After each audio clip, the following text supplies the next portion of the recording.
Welcome student. पिछले lecture में हमने भाई प्रिंसिपल ऑफ कैपेसिटर के बारे में बात की थी, तो ऑब्वियस सी बात है कि हमारा जो अगला लेक्चर है वो, क्योंकि आपके जो सिलेबस में केवल कौन सा हमने बताया था कि पैरेलल प्लेट कैपेसिटर ही है, तो हम आज डिस्कस करने वाले हैं कि पैरेलल प्लेट कैपेसिटर क्या होता है। और एग्जाम पॉइंट ऑफ व्यू, जो board exam point of view है, उसके हिसाब से ये वाला जो इससे पीछे वाला टॉपिक था, दोनों ही इम्पोर्टेंट है। किस तरीके से पूछे जाते हैं, दोनों साथ ही लगभग पूछ लेता है कि भाई पहले तो आप प्रिंसिपल ऑफ कैपेसिटर बताइए क्या होता है, और फिर आप डिफाइन कीजिए कि पैरेलल प्लेट कैपेसिटर क्या होता है। ठीक है, तो दोनों साथ ही पूछे जाते हैं। एक डायग्राम दिख रहा होगा आपको, कल जैसा ही है जो हमने पिछले लेक्चर में डिस्कस किया था, उस जैसा ही है। इसमें दो प्लेट है। एक तो ये जितनी सेपरेशन आपको दिख रही है, आप कहोगे कि सर आपने ये बताया था कि पंखे के अंदर कैपेसिटर लगा हुआ होता है, पंखा के साइज का तो आपने ये कैपेसिटर बना रखा है। ये केवल किस लिए है भाई, आपको समझाने के लिए। ठीक है, अदरवाइज ये जो दिख रहा है आपको, इतनी जो उसकी नहीं होती, जो सेपरेशन है वो इतनी ज्यादा नहीं होती। इनके बीच में सेपरेशन आप मान के चलो कि जो आपको लाइन दिख रही है ना, एक लाइन, इतनी ही दोनों प्लेट के बीच में सेपरेशन होती। ठीक है, तो ये मत सोचना कि इतना बड़ा ही कैपेसिटर होता है फिर क्या फायदा उस चीज का, नहीं, ये केवल आपको समझाने के लिए बनाया गया है। अदरवाइज उनके बीच में इतनी सेपरेशन नहीं होती। ठीक है, तो शुरू करते हैं। हमने दो प्लेट मान ली भाई, कंडक्टिंग प्लेट है हमारे पास, जिनके बीच में सेपरेशन हमने कितनी कंसिडर कर ली, डी इनके बीच में सेपरेशन है। ठीक है, और एरिया दोनों का सेम है, ए हमने एरिया मान लिया। इसके ऊपर कौन सा चार्ज डिस्ट्रीब्यूटेड होगा भाई, पॉजिटिव।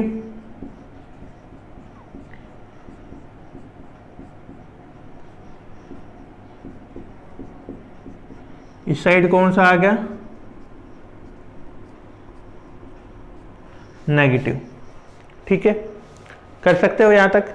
पॉजिटिव आपको पता ही, अर्थिंग से इस साइड चले गए। ए और बी हमने इनकी, या फिर इसको नाम भाई ए और बी क्योंकि एरिया से हम डिनोट कर रहे हैं, या फिर इनका नाम हम रहने देते हैं, आप इनका एरिया मान लो। दोनों का ही कितना है एरिया, इसका भी ए है और इसका भी ए। इस पे चार्ज प्लस क्यू है, इस पे कौन सा है माइनस क्यू। जो चार्ज डेंसिटी हमने पढ़ी है, इसकी कितनी है प्लस सिग्मा, इसकी कितनी है माइनस सिग्मा। ये हमें इसके अंदर दिखना था। ठीक है, और आपको पता ही है यदि ई की डायरेक्शन हम देखें इलेक्ट्रिक फील्ड की, वो क्या होगी भाई, यहाँ पे ये वाली पॉजिटिव टू नेगेटिव, ये तो होती है, आपको पता ही। तो शुरू करते। और हमने ये बात, एक बात और इसमें मेन इंपॉर्टेंट डिस्कस करने वाली है, यहाँ पे मैं लिख देता हूं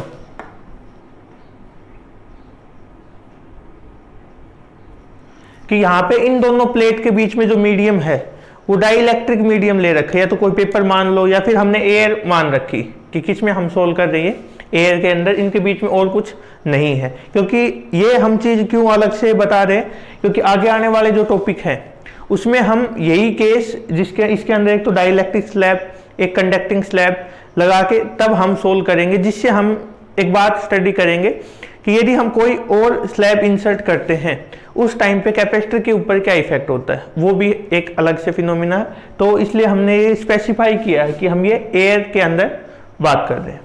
ठीक है, तो शुरू करते हैं बीच के अंदर।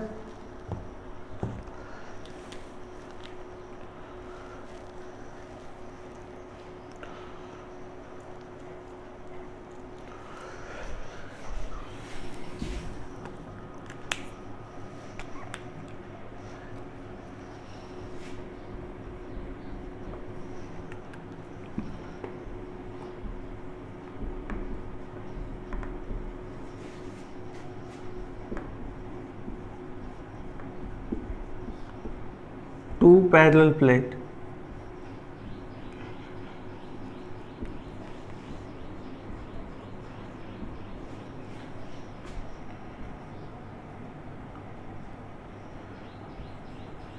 having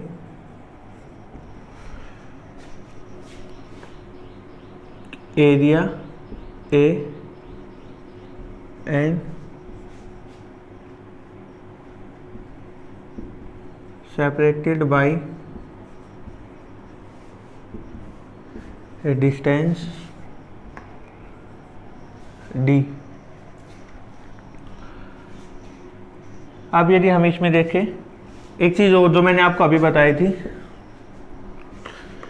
क्या कि these plates are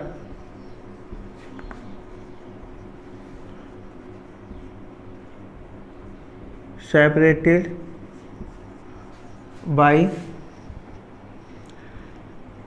a dielectric medium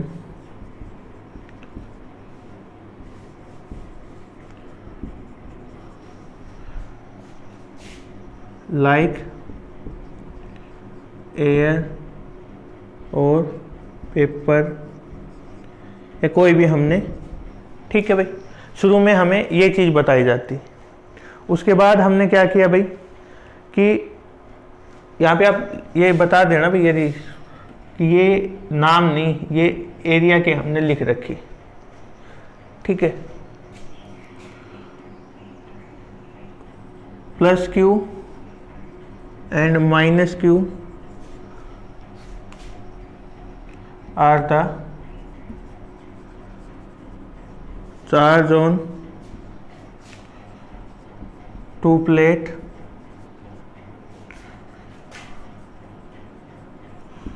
having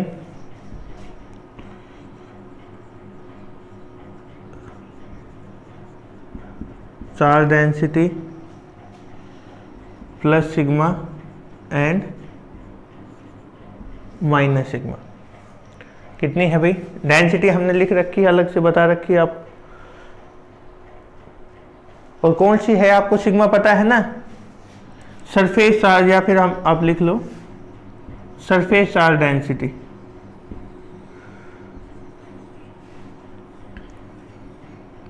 charge तो लिखा हुआ, सिग्मा का क्या फॉर्मूला होता है भाई, क्यू अपॉन ए। माइनस है तो माइनस, प्लस है तो प्लस हम यूज कर लेंगे, लेकिन जो फॉर्मूला है वो क्या होता है हमारे पास, sigma is equal to Q by, या फिर आप चाहो अब अलग से लिखना है तो माइनस सिग्मा किसके इक्वल हो जाएगा, माइनस क्यू बाई ए, बात वही रहनी, ठीक है। ये हमने भाई इसके अंदर कंसिडर कर ली। अब यदि हम, आपको ध्यान हो कि एक पैरेलल सीट वाला हमने टॉपिक किया था, जिसमें हमने एक सीट माननी थी, उसकी इलेक्ट्रिक फील्ड दोनों साइड थी, जो एप्लीकेशन ऑफ गॉस लॉ में शायद हमने जो लास्ट किया था उसकी मैं बात कर रहा हूँ। उसके अंदर हमें पता चला था क्या, ये नोट डाउन कर लिया होगा आपने,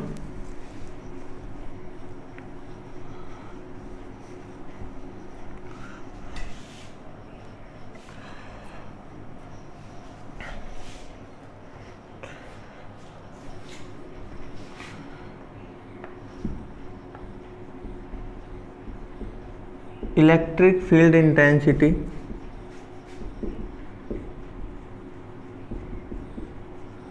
इज, यहाँ पे इन प्लेट की बात करें भाई हम, E इज इक्वल टू, वहाँ पे क्या पढ़ा था हमने, सिग्मा अपॉन एप्सिलॉन नोट। क्या पढ़ा था कि E किसके इक्वल होता है भाई, सिग्मा अपॉन एप्सिलॉन नोट, और सिग्मा की वैल्यू हमने पीछे लिखी है, तो E की वैल्यू क्या होगी भाई, क्या था हमारे पास, Q upon A epsilon note हो जाएगी। क्यों, क्या लिख देंगे रीजन भाई कि सिग्मा किसके इक्वल हमारे पास, Q अपॉन ए के इक्वल, तो सिग्मा है वो Q अपॉन ए के इक्वल, ठीक है। वो पहली इक्वेशन मान लेना भाई, और ये क्या आ गया हमारे पास, सेकंड इक्वेशन आ गई, ठीक है। देखिए आगे इसमें कि पोटेंशियल डिफरेंस,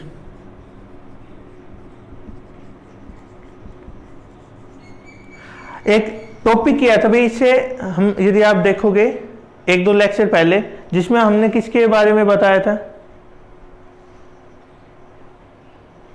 हमने बताया था कि जो रिलेशन है E और V के बीच में, वो हमने डिस्कस किया था।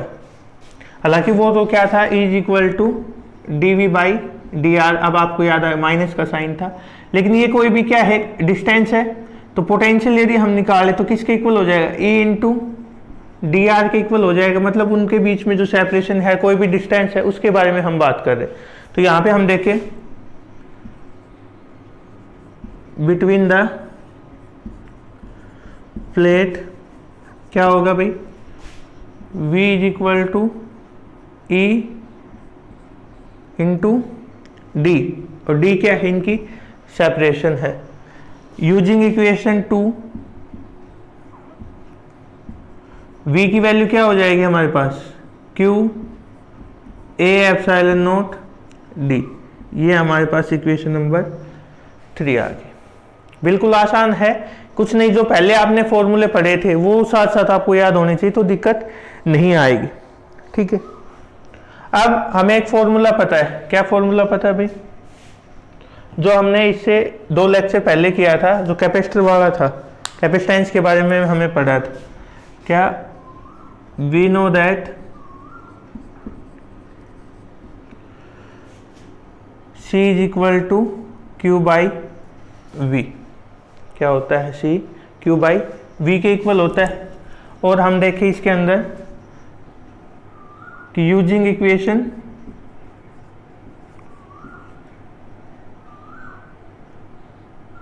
थर्ड इन, इसको फोर्थ मान लो, 4, C की वैल्यू क्या आ जाएगी भाई हमारे पास, Q अपॉन Q, तो ये तो एज इट इज, V की वैल्यू क्या है, QD upon A epsilon not, ऊपर ये दोनों कैंसिल हो गए। क्या रिजल्ट आया भाई, C is equal to A epsilon naught upon D। ये रिजल्ट आ गया। हम क्या कहेंगे कि भाई ये हमारे पास कैपेसिटेंस की वैल्यू है, किसके लिए, जब जो 2 प्लेट है हमारे पास वो किस में रखी हुई हो, उनके बीच में जो मीडियम है वो कौन सा हो, एयर हो। लिख लो यहां पे, this is the capacitance of 2 plate when dielectric medium between them is air। क्या हो उनके बीच में मीडियम, भाई एयर हो, उस टाइम पे हमारे लिए ये रिजल्ट है। ठीक है, अब यदि इसमें हम देखें भाई क्या, कि कोई भी एक मीडियम रखा हुआ हो, क्या रखा हुआ हो, कोई भी एक मीडियम, यदि हमारे, अब तो हमने एयर की बात की, कोई भी और मीडियम जिसका डाइलेक्ट्रिक कांस्टेंट हमने क्या मान लिया, कि यदि हम डाइलेक्ट्रिक कांस्टेंट मानते, लिख लीजिए, इसमें आ जा होगा शायद, ये तो समझ में कुछ भी नहीं है, बिल्कुल आसान।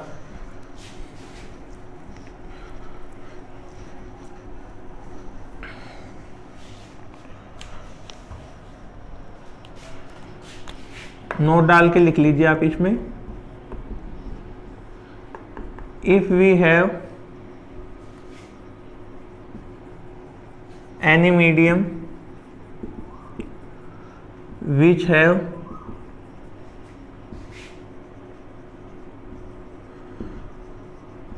Dielectric constant K, then Cm is equal to K A epsilon naught by D, या Cm is equal to K into C naught. C naught हम एयर के लिए मान दे, और K की वैल्यू किसके इक्वल हो जाएगी भाई, Cm अपॉन C नोट के इक्वल। ठीक है, ये आप इसमें इसके साथ साथ ध्यान रख सकते हो। ठीक है भाई, कर लोगे। और यदि यहाँ से K की वैल्यू पूछे तो क्या होगा भाई, capacitance in any medium upon capacitance in air, उनका जो रेशियो है वो। ठीक है, थैंक यू।